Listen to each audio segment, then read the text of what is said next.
Paz do Senhor a todos os irmãos, sejam bem-vindos à nossa live aqui. Hoje, terça profética, vocês vão acompanhar aqui com esses homens de Deus, pastor João Carlos, pastor Márcio Gleison. Esse nome é bênção de Deus. Isso aqui só um americanizado mesmo, pastor abençoado. Paz do Senhor, pastor Márcio Gleison, que é o nosso convidado. Paz do Senhor, Bispo Nivon, paz do Senhor, pastor João Carlos. Paz do Senhor a todos os irmãos que estão nos acompanhando e que vão nos acompanhar. Que a paz e a graça do Senhor seja sobre a vida de todos. E quero agradecer desde já o convite de poder estar aqui hoje, né? Vivendo esse momento lindo. Vivendo esse momento lindo. Pastor João Carlos, paz do Senhor, boa noite. Boa noite, Bispo Nivon. Paz do Senhor, Bispo Nivon. Pastor Márcio, a paz do Senhor. Que Deus venha abençoar ricamente a vida de vocês. E hoje é uma terça profética muito abençoada. Vamos para a palavra, né, pastor João Carlos? Bem, a palavra do Senhor, né, escrito aqui no livro de 1 Samuel, onde nós terça-feira já demos um adiantado sobre, o que seria hoje, sobre a vitória que Ana teve diante das circunstâncias que ela está vivendo. Quando se fala da história de Ana, é algo que nos atrai. É algo que nos leva a entender o grande propósito de Deus para cada um de nós. Embora nós enfrentamos, pastor Márcio, cada um tem uma dificuldade. Cada um vai enfrentar a luta de um jeito. As lutas não são iguais. Para um Deus manda de um jeito, para outro Deus manda de outro jeito, mas o importante é que Ele continua sendo o mesmo Deus que vai trazer a solução para cada uma das adversidades. E Ana aqui, o versículo 9 fala que então Ana se levantou depois de comer e beber em Siló, e Eli o sacerdote estava sentado numa cadeira junto ao pilar do templo do Senhor. Querido, uma das coisas que eu entendo que Ana fez, e que muitos precisam fazer, é ter uma atitude de se levantar da situação que você está. Tem muitas pessoas que ele se prostram, tem muitas pessoas que ele se entrega, tem muitas pessoas que ele conforma, tem muitas pessoas que falam, não, é o destino é assim mesmo. Não, querido, você está diante de um Deus, que Ele é um Deus que trabalha muitas das vezes, ou em todas as vezes, ao contrário do seu pensamento, porque às vezes você pensa que já está tudo acabado, você pensa que é assim, desse jeito. Não, querido, Deus ele tem uma saída para você, Deus ele sabe como agir na sua vida, porque Ele conhece você, Ele sabe da sua história. Então, para isso, é que às vezes Deus permite essa circunstância chegar na sua vida. Não pensa que é um castigo. Ana, em nenhum momento ela pensou que ela estava sendo castigada por algum pecado, ou por algo que ela fez, ou era uma herança de família. Não. Ela entendeu que ela precisava se levantar para que Deus agisse na vida dela. Pastor Márcio, Ana ela foi buscar o milagre no lugar certo, o impossível ela foi buscar no lugar certo, ela foi para o templo orar. É engraçado que, se você prestar atenção no texto, ela deixa o esposo, deixa a rival lá e vai para o templo orar, né? Que interessante, né?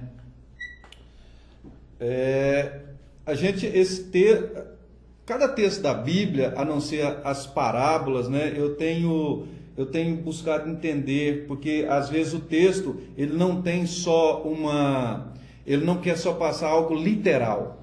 Ele quer exemplificar algo que está acontecendo no contexto onde a história foi inserida, né? E é sobre isso que eu quero falar nessa noite, se os irmãos me der a oportunidade. Quando os irmãos me der a oportunidade, eu estou esperando. Amém? Esteja à vontade, pastor. É contigo. Aleluia.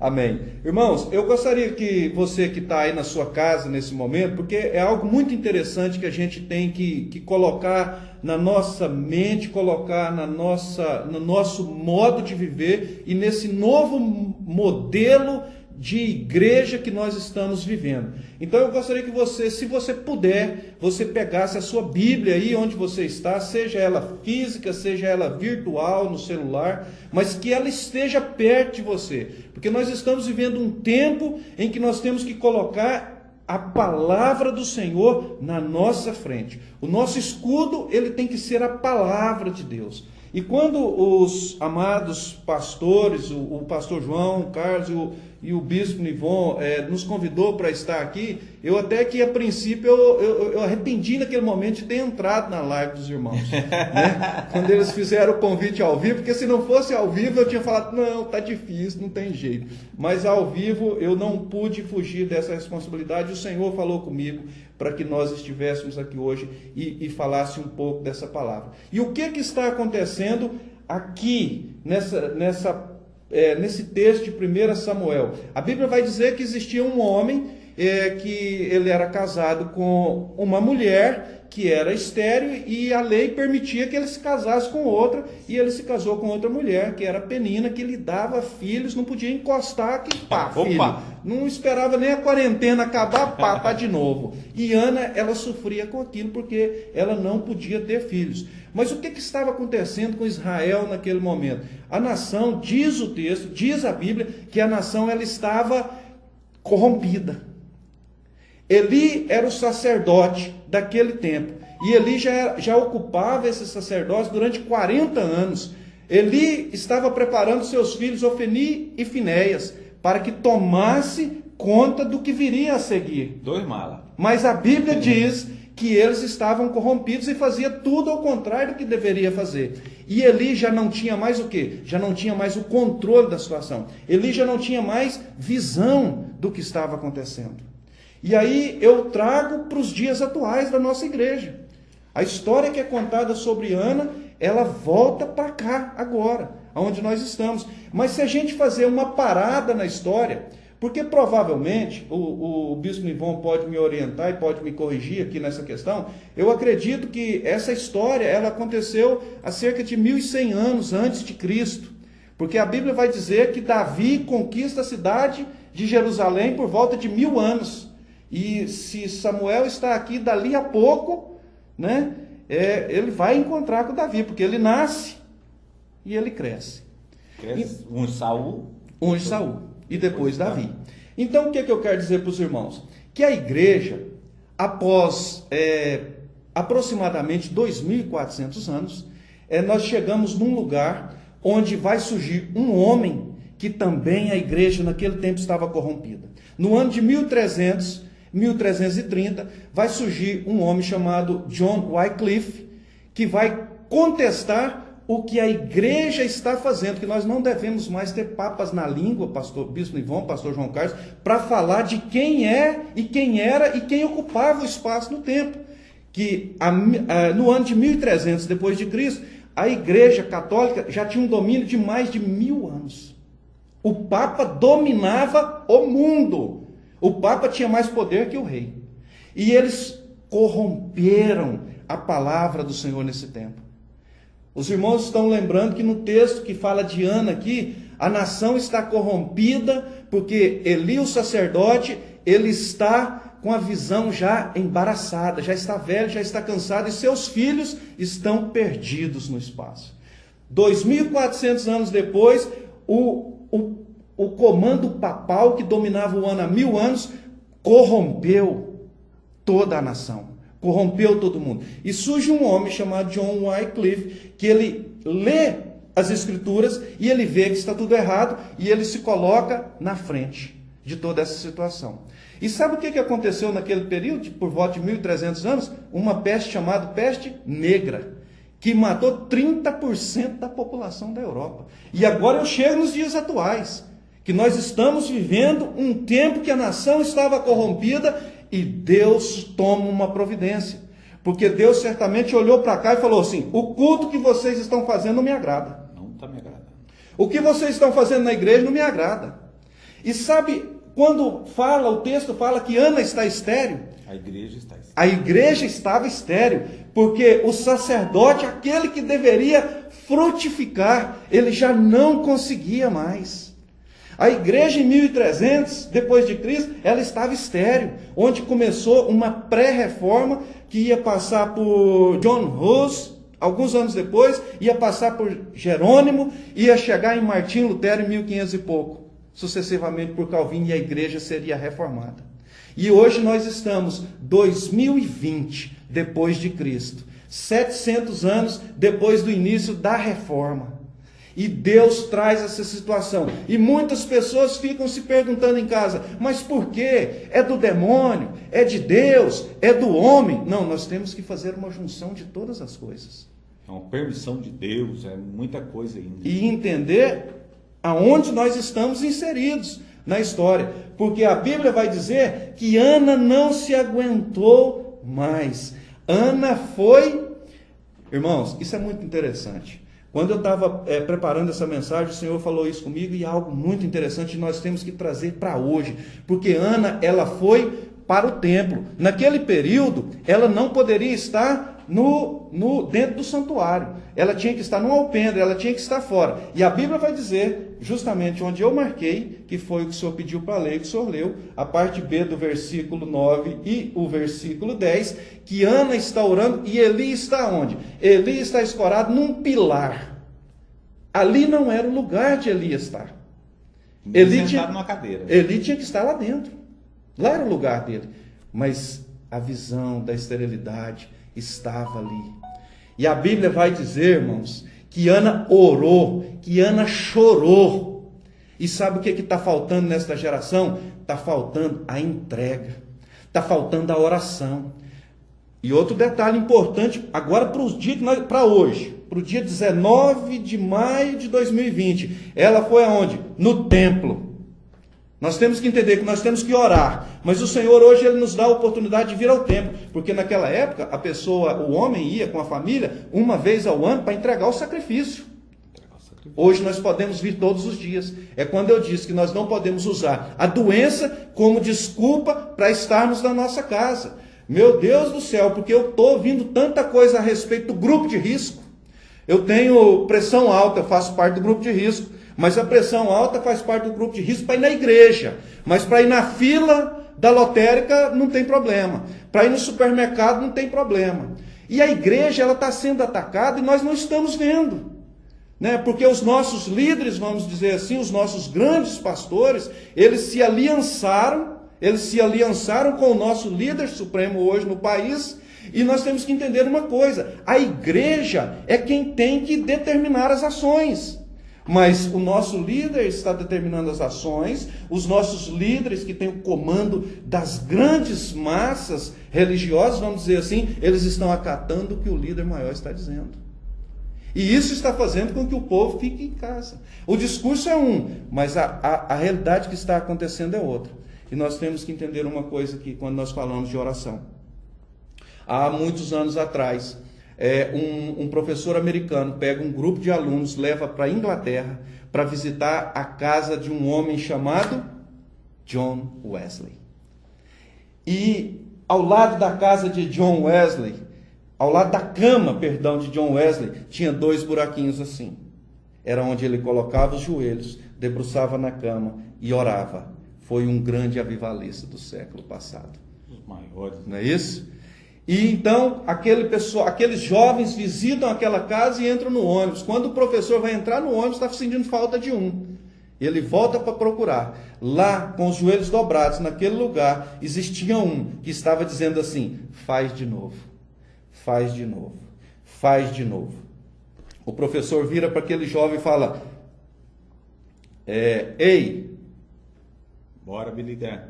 Vambora, Billy Graham. Billy Graham estava ali. Amados, a oração, ela tem poder, mas nós temos que entender que nós temos que estar congregando todos os dias da nossa vida. Mas vamos falar de Ana. O que aconteceu com Ana? Ana tinha uma causa impossível para acontecer com ela, não é verdade? Era impossível. E eu quero dar um testemunho aqui rapidinho no final sobre uma causa impossível na minha vida que se tornou uma realidade através de oração. Ana orou. E a Bíblia vai dizer que o Senhor se lembrou dela. O Senhor se lembrou de Ana por quê? Porque ela estava orando. E isso nós temos que entender, irmãos. Nós temos que entender de uma vez por todas que a igreja, ela só vai subsistir, ela só vai prevalecer quando nós entendermos verdadeiramente, não sou eu o pastor, não é o pastor João Carlos, não é o bispo Livon. A igreja é o corpo de Cristo. A igreja ela só vai se fortalecer quando todo o corpo se fortalecer. e nós temos que estar vivendo uma vida de oração. Isso é um fato. E nós temos que buscar aqui na palavra. A igreja brasileira, ela está vivendo um momento que ela não tem mais identidade. Mas voltando para o texto de 1 Samuel, do capítulo 1 até do capítulo 1, do versículo 1 em diante, até o versículo 20, nós estávamos falando aqui que Ana era uma mulher estéril, que não podia ter filhos. E a igreja daquele momento era uma igreja também que estava estéril, que não estava gerando filhos para a vontade do Senhor, o nosso Senhor Jesus Cristo. E no versículo 19, na parte B do versículo 19, a Bíblia vai dizer assim: e o Senhor se lembrou de Ana. Ela deu à luz a um filho e deu-lhe o nome de Samuel, dizendo: porque eu pedi ao Senhor. Eu quero dizer para você nesta noite que Deus está ouvindo a sua oração. Aleluia. Glória a Deus. Deus, ele está no controle de todas as coisas,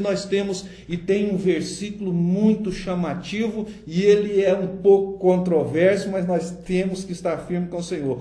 Que o salmista, no Salmo 139, verso 16, se não estou enganado, ele diz que ele conhece você antes de você ser gerado no ventre da sua mãe, e todos os seus dias já estavam escritos no livro da vida antes mesmo de nenhum deles existir. O Senhor está olhando para mim, Ele está olhando para o Senhor, está olhando para o Márcio Filho, está olhando para você que está aí na sua casa.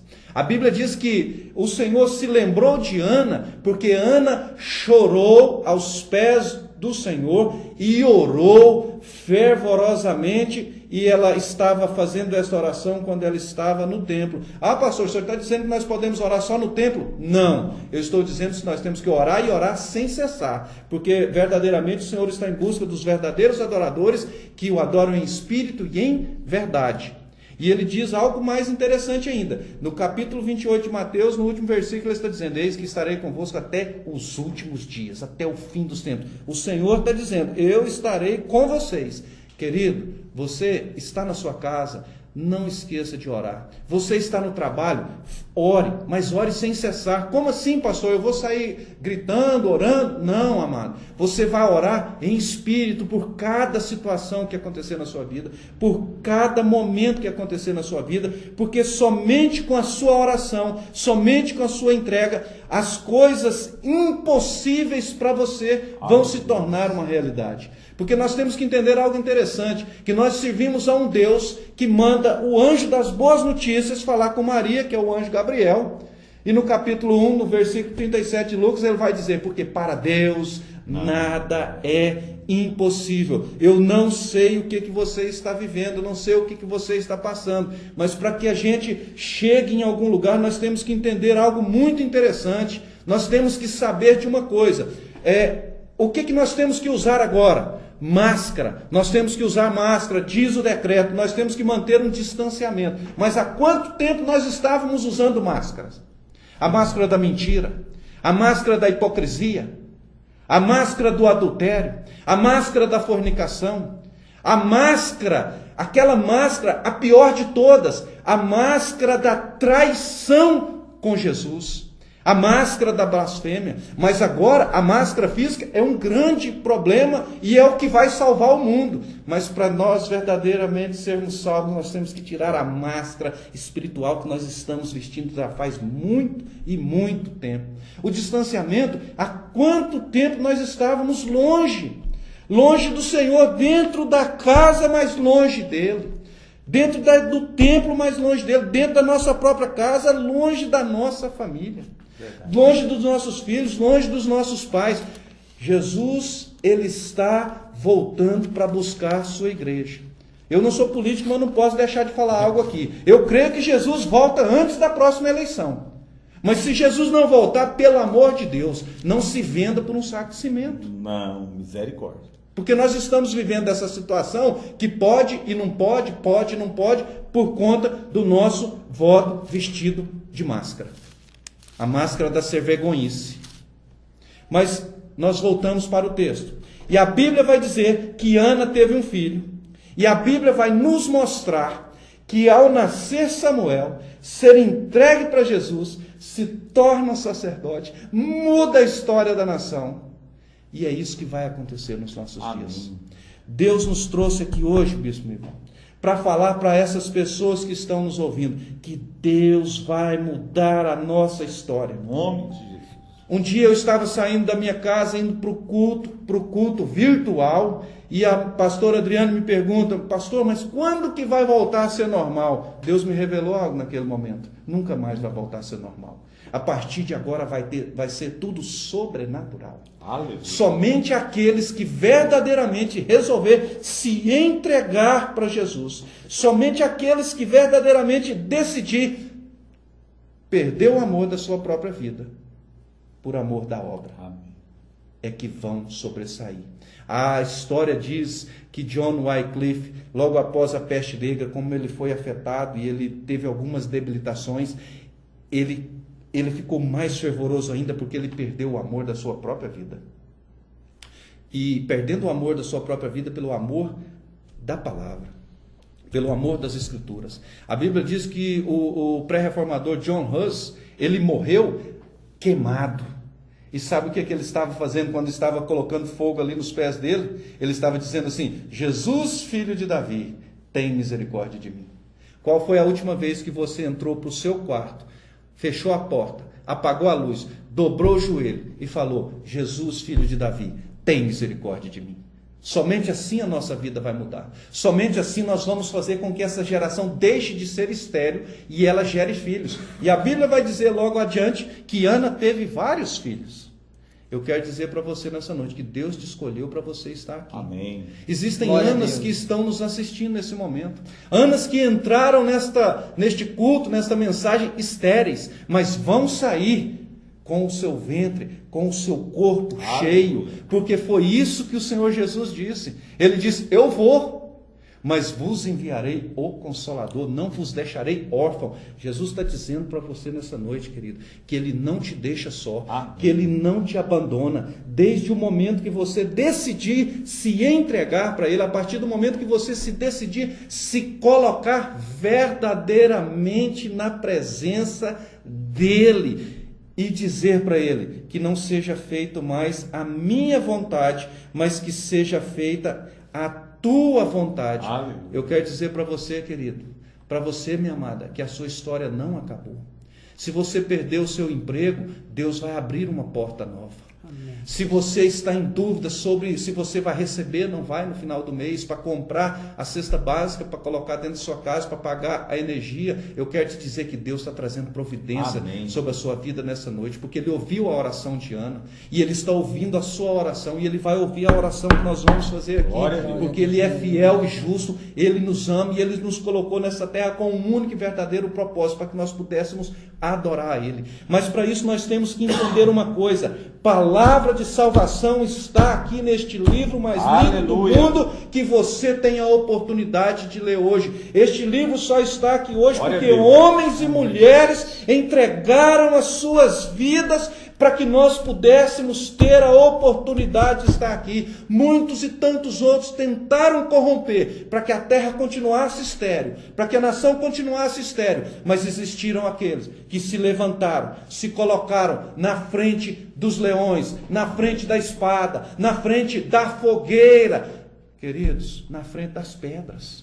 Estevão, quando é martirizado por pedrada, ele olha e vê os céus abertos. É assim que nós temos que proceder no nosso dia a dia. Nós não podemos mais ter mimimi. Nós não podemos mais ficar compartilhando com João, Pedro, Maria, José, Sebastião, não sei quem compartilhou. Olha, isso não aguentei, tive que compartilhar. Toma vergonha na cara, irmão. Vai dobrar o seu joelho e vai orar para que Deus mude a sua história e a minha história também.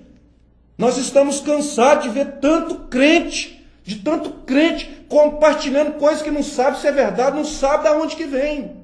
Sabe o que está acontecendo agora? Só vai prevalecer aquele que estiver verdadeiramente imbuído da palavra. Porque imbuído de internet, imbuído de link bonitinho, imbuído daquela palavra que você acredita que é verdade, que você não sabe nem quem está falando, para de compartilhar isso, irmão. Dê um bom dia, paz do Senhor, partiu, sucesso, glória a Deus, aleluia, e vai para a palavra. Sabe por que eu estou te dizendo isso? Porque às vezes nós podemos ir para o fundo do poço por não escutar a voz de Deus e a voz dos profetas de Deus. E eu quero encerrar dando um testemunho para você. No ano de 2005, eu estava desviado da igreja. Eu estava nos Estados Unidos da América. E eu fui numa igreja batista numa terça-feira, no dia 25 de outubro de 2005. E ali naquela igreja tinha um pastor pregando a seguinte palavra: até quando você vai deixar a sarça arder no seu pé e não vai voltar para os braços do Senhor? Eu sabia que era para mim. Sabe quando você vai numa igreja e o pastor está pregando uma mensagem que está falando ao seu coração? Sabe quando isso acontece? Não é aquele pastor que está vendendo um grão de feijão por uma bagatela de R$1.000, não, querido. É um pastor que está estudando a palavra e está pregando e falando para você o que o Senhor escreveu aqui. Chega de ficar assistindo esses hipócritas, esses lobos vestidos na pele de cordeiro. Nós temos que viver a palavra e nós temos que viver aquilo que Jesus tem para nós. Eu não sou melhor que você, você não é melhor do que eu, você não é pior que ninguém, você é um escolhido desta geração para pregar o Evangelho. Para isso a palavra está aí na sua casa, para isso a Bíblia está aí. E sabe o que aconteceu naquele dia, querido? Eu sabia que era para mim. Então, oxalá Deus que tem alguém ouvindo essa mensagem, sabendo que essa mensagem é para você. Aleluia. Sabe o que aconteceu naquele dia? Eu falei, no próximo culto, eu vou voltar aqui e vou reconciliar com Jesus. No próximo culto. Quantas vezes você já falou isso? No próximo dia eu vou na igreja. E quando eu estiver ali, aí eu vou mudar a minha história. Não, querido, o próximo culto é agora. Porque o que você vai ouvir da minha boca agora, você vai entender que se naquele momento eu tivesse entendido que o próximo culto era aquele, que o momento era aquele, que Deus estava ali naquele momento, como Ele estava naquele dia, ouvindo a voz de Ana na sua oração, e concedendo a ela, porque a Bíblia diz, o Senhor se lembrou de Ana e ela teve um filho. Eu quero te dizer nesta noite, que a falta minha de capacidade de entender que naquele momento o Senhor estava falando comigo, até quando você vai deixar a sarça arder no seu pé e não vai voltar para os pés para os pés do teu Criador? Eu estava vivendo uma vida dissoluta, eu estava vivendo uma vida em que o dinheiro podia comprar todas as coisas e proporcionar, e ele comprava e proporcionava alegria momentânea, porque quando eu colocava minha cabeça no travesseiro eu não tinha paz, eu não tinha alegria, eu não tinha aquele refrigério que só vem do Senhor. Eu quero te dizer, querido, para você que busca demais o dinheiro, que coloca o dinheiro acima de todas as coisas, a sua maior riqueza ela não está no seu bolso, a sua maior riqueza ela está na sua mente e no seu coração, onde verdadeiramente o Senhor tem de habitar. Eu fui para minha casa naquele dia, 2 dias depois, a polícia estava arrebentando a porta daquele lugar que eu estava para me levar preso. Eu não vou me alongar porque o testemunho é muito longo. Sabe quanto tempo eu fiquei preso, irmãos? Eu fiquei preso 7 meses para entender que quando o Senhor fala com alguém, Ele está dando um ultimato. A decisão é nossa, mas o poder é dele. O poder é de Deus. O poder é de Deus, querido. A decisão é sua. E sabe o que aconteceu? Eu só saí naquele lugar, naquele dia, depois de 7 vezes. Porque aqui tinha homens e mulheres entregando as suas vidas em orações. E eu também, a partir do momento que eu caí no fundo de uma prisão, eu entendi que só o Senhor podia me tirar dali. Não existia homem, não existia mulher, não existia dinheiro que podia me tirar dali. Somente o poder maravilhoso do Senhor Jesus. E com os joelhos dobrados, eu, minha família, meus amigos, o pastor desta igreja, eu quero dizer para vocês que no dia em que eu fui liberto, foi uma mulher de oração na casa da minha mãe, e ela disse, não se preocupe, hoje, às 1h da tarde, o seu filho será liberto. E assim aconteceu. A nação perdeu a voz profética. A nação brasileira perdeu a voz profética, porque a nação, ela não tem mais identidade. A nação onde Ana estava vivendo não tinha identidade, tinha perdido, não produzia. Nós não estávamos produzindo, mas o Senhor trouxe este tempo e dizendo assim, o teu culto não me agrada. O que vocês estão fazendo não me agrada, para que nós entendêssemos e voltássemos para o evangelho genuíno, para a igreja primitiva, aquela que ama a Deus acima de todas as coisas e que ama o seu irmão mais do que a você mesmo.